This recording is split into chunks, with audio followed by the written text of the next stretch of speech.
ನಮಸ್ಕಾರ, ನನ್ನ ಹೆಸರು ಗ್ರೀಷ್ಮಾ ಅಂತ ಹೇಳಿ. ನಾನಿವಾಗ ಇಬಯೋಟೋರಿಯಂ ಪ್ರಾಡಕ್ಟ್ ತಗೊಂಡು 1 ಮಂತ್ ಆಗ್ತಾ ಇದೆ. ನನಗೆ ಒಬ್ರು ಹೀಗೆ ಯಾರೋ ಹೇಳಿದ್ರು ಇಬಯೋಟೋರಿಯಂ ಪ್ರಾಡಕ್ಟ್ ಬಗ್ಗೆ. ಅದಕ್ಕೆ ಮುಂಚೆ ನನಗೆ ಹೆಲ್ತ್ ಇಶ್ಯೂಸ್ ತುಂಬಾ ಇತ್ತು. ಹೆಲ್ತ್ ಇಶ್ಯೂಸ್ ಅಂದ್ರೆ one of the most biggest problem ನನಗೆ ಅನಿಸ್ತಾ ಇದ್ದದಂದ್ರೆ low BP and hormonal imbalance ತುಂಬಾ ಇತ್ತು ನನಗೆ. ಈ ಲೋ BP ಇರೋದ್ರಿಂದ ಬಾಡಿ ಪೂರ್ತಿ ಸ್ವೆಲ್ಲಿಂಗ್ ಇತ್ತು, ಕಾಲ್ ಕೆಳಗಡೆ ಇಡಕ್ ಆಗ್ತಿರ್ಲಿಲ್ಲ, ಸಿವಿಯರ್ ಪೇನ್, ಹಾರ್ಮೋನಲ್ ಇಂಬ್ಯಾಲೆನ್ಸ್ ತುಂಬಾನೇ ಇತ್ತು. ತುಂಬಾ ಮೆಡಿಕೇಶನ್ಸ್ ಎಲ್ಲ ತಗೊಂಡು ಯಾವ ಟೆಸ್ಟ್ ಮಾಡಿದ್ರು ಎಲ್ಲ ನಾರ್ಮಲ್ ಇದೆ, ಬಟ್ ಆದ್ರೂ ಹೆಲ್ತ್ ಇಶ್ಯೂಸ್ ತುಂಬಾನೇ ಇತ್ತು. ಆ ಟೈಮಲ್ಲಿ ನನಗೆ ಹೀಗೆ ಈ ತರ ಯಾರೋ ಹೇಳಿದ್ರು ಇಬಯೋಟೋರಿಯಂ ತಗೊಳ್ಳಿ ಅಂತ ಅಂದ್ಬಿಟ್ಟು.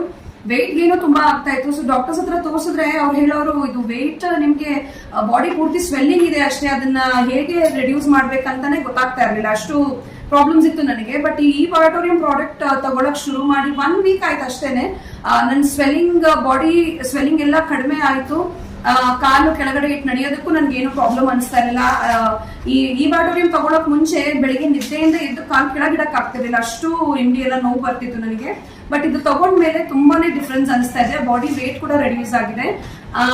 ಇನ್ನೊಂದು ಹೇಳ್ಬೇಕಂದ್ರೆ ಲೋ BP ಆಗೇ ಇಲ್ಲ ನನಗೆ, ನಾರ್ಮಲ್ ಆಗಿದೆ. BP ತಗೊಂಡಾಗ್ಲಿಂದ ಇವತ್ತಿನವರೆಗೂ BP ನಾರ್ಮಲ್ ಆಗಿದೆ. ಪೇನ್ ಕಿಲ್ಲರ್ಸ್ ಅಂತೂ ತಗೊಂಡೇ ಇಲ್ಲ. ಏನಾದ್ರೂ ಕೈ ನೋವು, ಕಾಲು ನೋವು ಅನ್ಸಿದ್ರು ಸಹ ವಾಟರ್ ಬಾಟಲ್ಗೆ ಕಟ್ಟುವಂತ ಪ್ಯಾಡ್ ನ ಕೈಗೆ ಕಟ್ಟಿದ್ರೆ ಅಥವಾ ಕಾಲ್ಗೆ ಕಟ್ಟಿದ್ರೆ ಸಾಕು, 15-20 ಮಿನಿಟ್ಸ್ ಮ್ಯಾಕ್ಸಿಮಮ್ ನೋವು ಹಾಗೆ ಡಿಸಪಿಯರ್ ಆಗುತ್ತೆ. ಸೊ ನಾನು ಎಲ್ಲರಿಗೂ ಸಜೆಸ್ಟ್ ಮಾಡೋ ಒಂದು ಪ್ರಾಡಕ್ಟ್ ಇದು. This is one of the best product that anybody can use.